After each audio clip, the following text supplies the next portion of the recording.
Milí priatelia, v jednej z najchladnejších obcí Slovenska sa v lesoch ukrýva technický unikát Oravy, Oravská lesná železnica. Je historickým skvostom prezentujúcim pôvodný spôsob prepravy dreva. Vstupná miestnosť expozície na Tanečníku je venovaná vzniku a fungovaniu Oravskej lesnej železnice. Vo vitrínach sú inštalované modely lesných dopravných prostriedkov, predmetov, priehrada, plte, drevené mosty a model horárne. Nachádza sa v nej aj 5 informačných panelov, ktoré prezentujú základný prehľad o dejinách Oravskej lesnej železnice. V stanici Tanečník sa nachádza parkovisko a zázemie železnice, depo pre lokomotívy a vozne, predaj cestovných lístkov, suvenírov, expozícia dokumentujúca život lesnej dráhy, detské ihrisko a voliera s pávmi. Po zakúpení lístkov na vlak sa môžete usadiť do motorovej dreziny či panoramatických vozňov, ktoré ťahá motorová lokomotíva. Oravská lesná železnica je jednou z mála zachovaných úzkorozchodných úvraťových železníc na svete a je unikátnou technickou pamiatkou.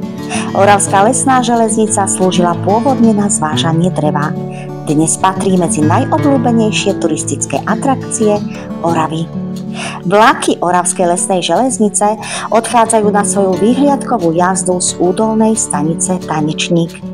Nachádza sa nedaleko obce Oravská lesná, s ktorou je spojená vedľajšou asfaltovou cestou v dĺžke približne 6 km.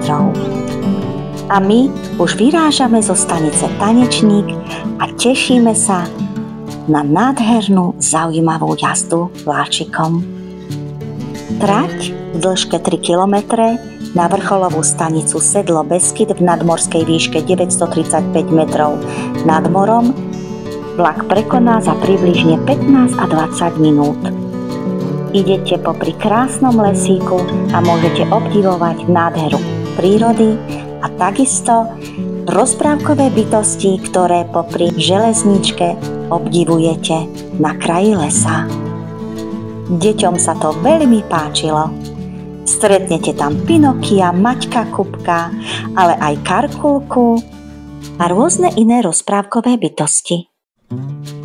A my pomaly prichádzame do stanice Sedlo Beskyd v nadmorskej výške 935 metrov nad morom, kde sa nachádza aj expozícia Goraly včera a dnes a je situovaná v novopostavenom objekte v areáli stanice Sedlo Beskyd, ktorý sa nachádza pri hlavnej železničnej trati.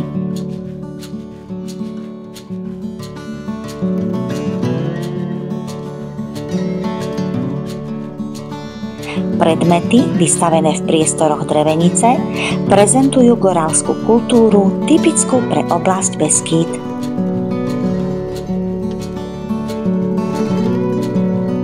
Mohli sme vidieť, akým spôsobom žili gorály, aké používali oblečenie, tiež obrazy, ktoré znázorňovali ich vieru,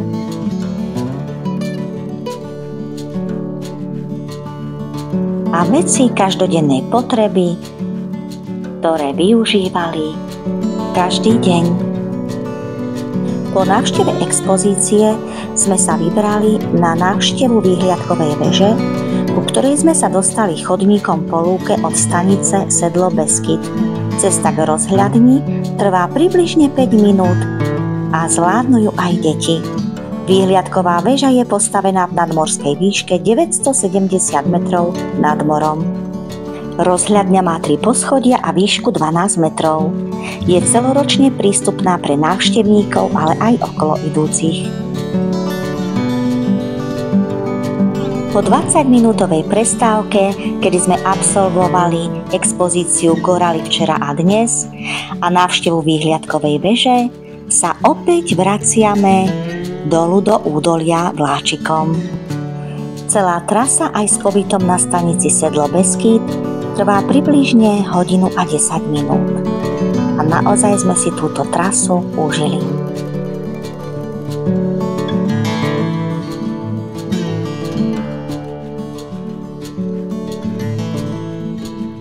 Na stanici Tanečník sa náš vnúčik ešte zahral na hojdacích koníkoch. Videli sme krásneho páva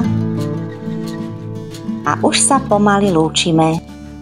Priatelia, tak dovidenia na budúce zas pri nejakom výlete. Pozdravujeme vás z krásneho výletu z Oravskej lesnej železničky v Oravskej lesnej. Ahojte!